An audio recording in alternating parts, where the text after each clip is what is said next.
Hola, mi nombre es Jessica Badel Navarro, soy estudiante de Astronomía en la Universidad de Antioquia.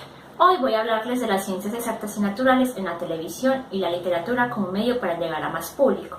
Si vemos, la televisión es un fenómeno que sí ha sido magnificado, llegándosele a calificar de tercera edad de la sociedad humana. Ha sido también frecuentemente minimizado, rebajándosele a la categoría de mero soporte de otros medios de comunicación de masas, de asistente teatro, cine, etc.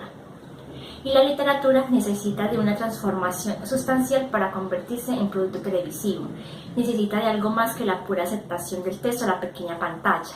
La literatura es, dice la primera aceptación del diccionario de la Real Academia Española, arte bello que emplea como instrumento la palabra. La televisión, según el mismo diccionario, consiste en la transmisión de la imagen a distancia, valiéndose de las ondas hertzianas. La literatura es arte, la televisión un procedimiento, un medio, una técnica. En primer lugar, la ciencia en la televisión. La ciencia en la televisión suena como una contradicción. ¿Cómo puede un medio que busca estímulos visuales atractivos y una buena historia representar una práctica altamente compleja, esotérica, lenta y tachada de seca? ¿Dónde está la acción y la emoción en una hilera de tubos de ensayo o en una ecuación incomprensible? Si nos fijamos en la historia de la popularización de la ciencia, desde las primeras conferencias públicas sobre newtonianismo a principios del siglo XVIII, la ciencia en la televisión parece representar el choque final entre la intrusión bien intencionada y el mero espectáculo. Pasan los siglos y la crítica básica sigue siendo la misma, el disfrute superficial de los sentidos triunfa sobre las sutilezas de la ciencia. La televisión es buena para motivarnos, emocionarnos, hacernos reír, en resumen, entretenernos. Por lo tanto, un medio visual como la televisión puede ser la manera menos adecuada de comunicar la ciencia. Simplificación, banalización e incluso distorsión son las acusaciones que caen periódicamente sobre la ciencia en la pantalla. Por esto, en primer lugar, tenemos a dos historias que se pueden ver en la TV. En primer lugar, como ciencia, está el documental Cosmos. Es una serie documental de 3 episodios. La primera se estrenó en 1980 por PBS y fue presentada por Carl Sagan, con el nombre de Cosmos, un viaje personal. Se ha considerado altamente significativo desde su emisión. El programa ha sido visto al menos por 400 millones de personas a lo largo de 60 países. Después de la muerte de Sagan, en 1996 su co-creadora del Cosmos original, Andrew Young, junto a Steve Sore, quien fue su productor, y el astrofísico Neil deGrasse Tyson, buscaron crear una nueva versión que apuntara a una audiencia tan amplia como fuese posible y no solo a aquellos interesados en las ciencias. En 2014, Tyson guía a los espectadores a través de diferentes aspectos de la realidad mediante la revelación de la ciencia y la nave de la imaginación. En segundo lugar, en ciencia ficción se tiene la película Interestelar. Es una película épica de ciencia ficción estadounidense de 2014, dirigida por Christopher Nolan y protagonizada por Matthew McConaughey y Anne Hathaway. La película presenta a un equipo de astronautas que viaja a través de un agujero de gusano en busca de un nuevo hogar para la humanidad.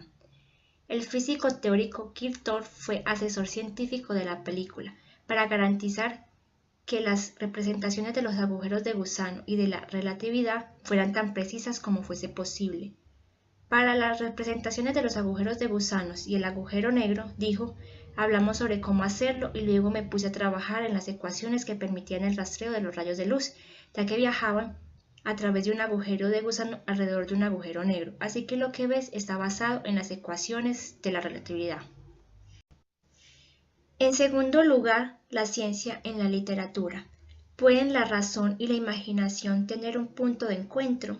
Si pensamos en los métodos de investigación científico como procesos creativos en los cuales las grandes hipótesis fueron primero ideas u ocurrencias de algún científico sabio y dispuesto a transformar el orden de las cosas, entonces sí, la ciencia y la literatura no son tan lejanas como muchas veces se piensa. La ciencia se presenta en la literatura desde la antigüedad. Los grandes maestros de la filosofía como Aristóteles, Sócrates o Platón fueron también los primeros en abordar a la naturaleza como un objeto que podría satisfacer su necesidad de explicar racionalmente el universo.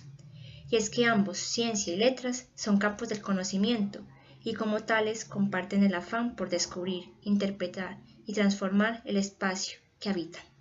La literatura, por ejemplo, convive con las ciencias en las obras y reflexiones de escritores como Julio Verne o Isaac Asimov, entre otros. En este espacio contamos con 2 libros, el primero de ciencia divulgativo que es Historia del tiempo, del Big Bang a los agujeros negros.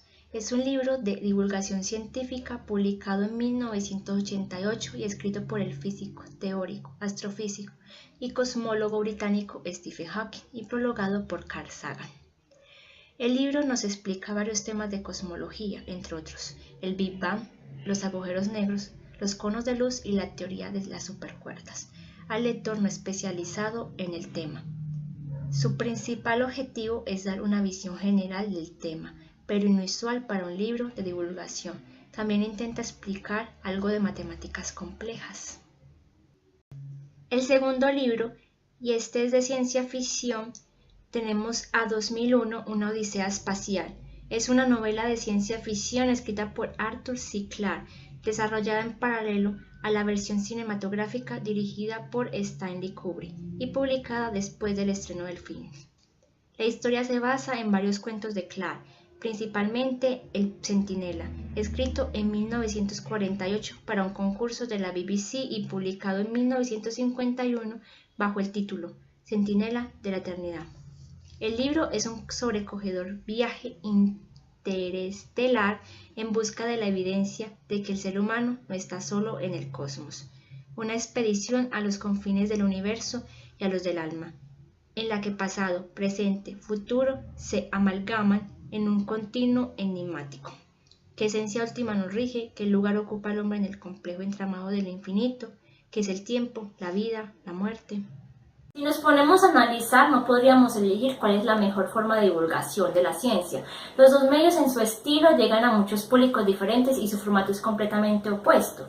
Mientras la televisión es más visual y pasiva, porque simplemente te sientas a recibir la información y sin hacer grandes esfuerzos, y las imágenes suceden con gran rapidez, lo que deja menos espacio para su comprensión.